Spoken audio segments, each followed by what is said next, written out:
دعوت اسلام کا خوف رکھا. آپ نے سب سے پہلے اپنے قریبی لوگوں کو دعوت دی اور جن لوگوں نے سب سے پہلے اسلام قبول کیا ان میں شامل ہے حضرت خدیجہ رضی اللہ تعالیٰ عنہ، حضرت علی رضی اللہ تعالیٰ عنہ، حضرت صدیق رضی اللہ، حضرت زید بن المبین. ہم چلے اس راہ پہ جس راہ کو آقا نے چنا، ہم چلے اس راہ پہ جس راہ کو آقا نے چنا.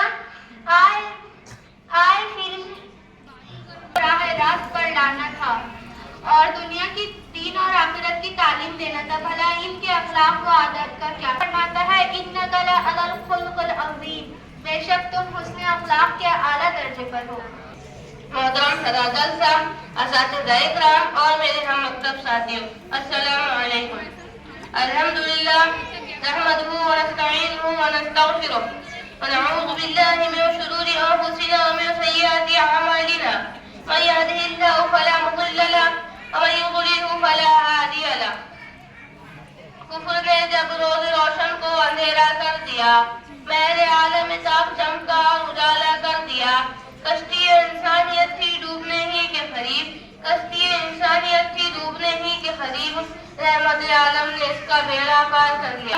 آج کی بابرکت محفل میں میرا موضوع ہے آپ صلی اللہ علیہ وسلم کی بچوں پر شفقت اور محبت. آپ صلی اللہ علیہ وسلم کی پوری زندگی ہمارے لیے ایک بہترین نمونہ ہے. آپ صلی اللہ علیہ وسلم نہ صرف بڑوں کے لیے رحمت نے انہیں گرنے نہیں دیا بلکہ بڑی محبت سے سجدہ لمبا کر دیا تاکہ بچے اطمینان سے کھیل لیں. ایک مرتبہ حضرت انس رضی اللہ تعالیٰ فرماتے ہیں کہ رسول اللہ صلی اللہ علیہ وسلم نے مجھے کبھی ڈانٹے نہیں بنا.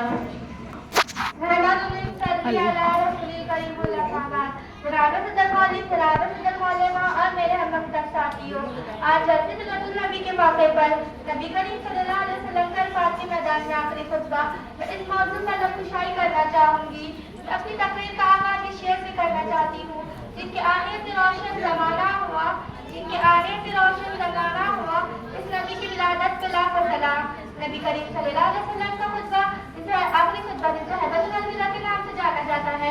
اس خطبے میں آپ نے اللہ کے حکم سے دن کی تکمیل کا اعلان کیا اور دوسرا اپنے سلوک سوچ کی آیت نازل ہوئی: آج میں نے تمہارے لیے تمہارے دین کو مکمل کر دیا اور تمہارے لیے میری ساری نعمتیں پوری کر دی. یہ نبی کریم آپ نے فرمایا قرآن اور سنت کو مضبوطی سے تھامے رہنے کی تلقین کیا تھا کہ جو اس پر عمل کرے گا وہ کبھی گمراہ نہیں ہوگا. یہ نبی اور لوگوں کو قتل اور خصوص غیرت گری جہالت کے رسموں سے بچنے کی تحقیق کی گئی. عورتوں کے حقوق کو اہمیت دی گئی. عورتوں کے ساتھ حسن سلوک، خود کا خاتمہ، غیرت گری جہالت کی رسموں سے بچنے کی تحقیق کی گئی. اعلان کیا گیا کہ نبی کریم سرکار کے قدموں میں ملتا ہے سکون، آ کر سرکار کے قدموں میں دل کو کوئی سچا دلدار نہیں ملتا. ملتی ہے ہر غم میں جاتا ہے سرکار کی بستی میں، ملتی ہے دوا لیکن بیمار نہیں ملتا. یہ ایک ہی بستی ہے رحمت تعالیٰ کی جس بستی میں سننے کا امکان نہیں. سفر منگل کی رات کو مدینہ کے قبرستان جنت البقیع میں تشریف لے گئے. اب میں دہنبے کے طالب علم عطا الرحمان کو مدعو کرتی ہوں کہ وہ آئے اور آپ کی وفات کے واقعہ پیش کریں. معلمہ صاحبہ، اساتذہ اکرام اور میرے ہم مکتب ساتھیوں، السلام علیکم ورحمۃ اللہ وبرکاتہ. نحمده ونصلي على رسوله الكريم، اما بعد، فاعوذ باللہ من الشیطان الرجیم، بسم اللہ الرحمن الرحیم. مکہ معظمہ سے واپسی کے بعد 11 ہجری میں آپ صلی اللہ علیہ وسلم شام کی طرف ایک لشکر روانہ فرمائے اور حضرت اسامہ رضی اللہ تعالیٰ عنہ بن زید ان پر سردار بنائے. ہو گئی. آپ صلی اللہ علیہ وسلم 28 صفر منگل کی رات کو مدینہ کے قبرستان جنت البقیع تشریف لے گئے. وہاں مردوں کے لیے دعائیں مغفرت فرمائی. جب وہاں سے پلٹے تو سر مبارک میں درد تھا اور یہ دن ام المؤمنین حضرت میمونہ رضی اللہ تعالیٰ عنہ کی باری کا تھا. آپ صلی اللہ علیہ وسلم بیماری میں بھی باری کا بڑا خیال فرما رہے تھے، لیکن جب طبیعت زیادہ ناساز ہونے لگی تو سب کی خوشی سے آپ صلی اللہ علیہ وسلم حضرت عائشہ رضی اللہ تعالیٰ عنہ کے کمرے میں تشریف لے آئے. جب تک آپ صلی اللہ علیہ وسلم میں طاقت رہی برابر نماز کے لیے مسجد تشریف لیتے جاتے رہے. تو آپ صلی اللہ علیہ وسلم حکم سے حضرت ابوبکر رضی اللہ تعالیٰ عنہ نماز پڑھنے لگے. وفات کے 4 روز پہلے طبیعت کچھ سنبھل گئی تھی. بس آپ صلی اللہ علیہ وسلم حضرت عباس رضی اللہ تعالیٰ عنہ حضرت علی رضی اللہ تعالیٰ عنہ کے کھنڈے پر سہارا دے کر مسجد تشریف لائے. جماعت کھڑی تھی. حضرت ابو بکر رضی اللہ تعالیٰ عنہ پڑھا رہے تھے. انہوں نے حضور صلی اللہ علیہ وسلم کی آہٹ پا کر پیچھے ہٹنا چاہا، لیکن حضور صلی اللہ علیہ وسلم نے اشارے سے منع فرمایا. نماز کے بعد آپ صلی اللہ علیہ وسلم نے مختصر خطبہ دیا. فرمایا اللہ تعالیٰ نے اپنے آپ ایک بندے سے خود اختیار دیا کہ خواہ وہ دنیا لے یہ آخرت جہاں قبول کیا. یہ سن کر حضرت ابو بکر رضی اللہ تعالیٰ عنہ رو دیے، اس لیے کہ وہ سمجھے کہ یہ بندہ خود محمد صلی اللہ علیہ وسلم ہے. پھر فرمایا سنو انصار مجھ سے ہے اور میں ان سے ہوں. میں تم کو وصیت کرتا ہوں کہ ان کے ساتھ اچھا سلوک کرو، اور دیکھو جو چیز میں نے حلال کی وہ خدائی کے حکم سے حلال کی، اور جو حرام کی وہ بھی خدائی کے حکم سے حرام کی. پھر فرمایا اے پیغمبر کی بیٹی فاطمہ رضی اللہ تعالیٰ عنہ، اے پیغمبر کی پھوپھی صفیہ رضی اللہ تعالیٰ عنہ، تم کو جو کچھ بھی بھلائی کرنا ہو اس دنیا میں کر لو. علیہ وسلم کے وفات کی خبر ملی اور جو ان پر گزری وہ کوئی انہیں ان کے دل سے پوچھے. ان کے دلوں میں رنج و غم کے پہاڑ ٹوٹ پڑے. ان کی آنکھوں میں دنیا اندھیری ہو گئی اور کیوں نہ ہوتی ہے.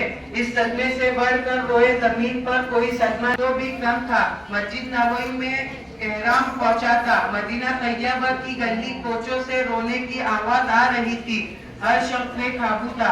حضرت ابو بکر رضی اللہ تعالی عنہ آپ کے کمرے تشریف لائے اور چہرے انور سے چادر اٹھا کر رخ انور کی زیارت سے دل کا غم ہلکا کیا. پھر مسجد میں آ کر لوگوں کو قرآن شریف کی چند آیتیں سنا کر سب کو تحمل کی ہدایت کے، جس سے لوگوں کو چین تسکین ہوئی. پھر حضرت فضل بن عباس رضی اللہ تعالیٰ عنہ، حضرت اسامہ رضی اللہ تعالیٰ عنہ نے آپ صلی اللہ علیہ وسلم کو غسل دیا. صاحبہ نے الگ الگ آپ کے کمرے میں جا کر نماز جنازہ ادا کی اور حضرت عائشہ رضی اللہ تعالیٰ عنہ کے ہجرت میں جہاں آپ صلی اللہ علیہ وسلم نے وفات پائی تھی دفن کیا. اتنا کہہ کر میں اپنی تقریر ختم کرتا ہوں. آخر دعوانا الحمدللہ رب العالمین. بسم اللہ الرحمن الرحیم. نحمد و نصلی علی رسول کریم. اما بعد. دائس پر تشریف فرما اساتذہ اور پیارے بچے، سیرت النبی کا جلسہ ہمارے لیے بہت ہی سیکھنے والی چیز ہے. آپ اخلاق سے لے کر آپ صلی اللہ علیہ وسلم کی تعلیمات اور ہر ٹاپک پہ سیکھنے والی بات ہے. اگر کسی نے تقریریں غور سے سنی ہوں گی تو ضرور کچھ نہ کچھ لے جائیں گا اپنے ساتھ. جن بچوں نے حصہ لیا تھا پروگرام میں ماشاءاللہ سے بہت اچھی تقریریں پیش کی. مواد بھی بہت اچھا تھا. تھوڑا سا جو بچوں نے تیاری نہیں کرتے آئے تھے، یاد نہیں کیے تھے، ان کے تلفظ میں غلطیاں پائی گئی. اساتذہ سے گزارش ہے کہ بچوں کو دوبارہ چیک کرے. 3 بار مرتبہ پڑھنے لگائے، 4 مرتبہ پڑھنے لگائے. یہاں پر آپ کی اصلاح ہونا ضروری ہے. تنقید برائے اصلاح ہے، تنقید برائے تنقید نہیں ہے. پرسنل نہ لے اس کو. آپ کو سکھانا ہمارا. آپ غلطی کر کے آگے جاتے ہیں تو دوسرا کوئی بولے یہ ہم کو برداشت نہیں ہوگا، اس لیے یہیں اپنی غلطی درست کر لیجیے. جیسا کہ ایک بچی نے براق کہا. براق ایک گھوڑا ہے، اڑنے والا گھوڑا. خربت کہا، خربت نہیں ہے، خربت ہے. وہ عام سے جملے ہیں، تھوڑی سی اصلاح کر لیجیے اس کی. اور ماشاءاللہ کچھ بچوں نے نئے چہرے کے سامنے نظر آئے. اتنا بہترین پڑھے ہیں، مواد اتنا بہترین تھا ان کا، دل خوش ہو. گروپ نمبر 1 میں 7th اور 8th کے بچے تھے اور گروپ نمبر 2 میں 9th اور 10th کے بچے تھے. گروپ نمبر 1 سے فرسٹ انعام جاتا ہے انشا ایمن. دوسرا انعام جاتا ہے علی یوسف. یہ بچے کا بھی انداز بیان بہت اچھا ہے. اکثر یہ ہمیشہ ہی لیا کرتے گا. اور تیسرا نام جاتا ہے محمد نعمان.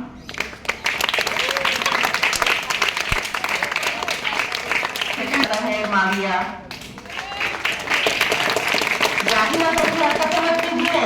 نام جاتا ہے علینا. اور تیسرا انعام جاتا ہے ریحان ملک.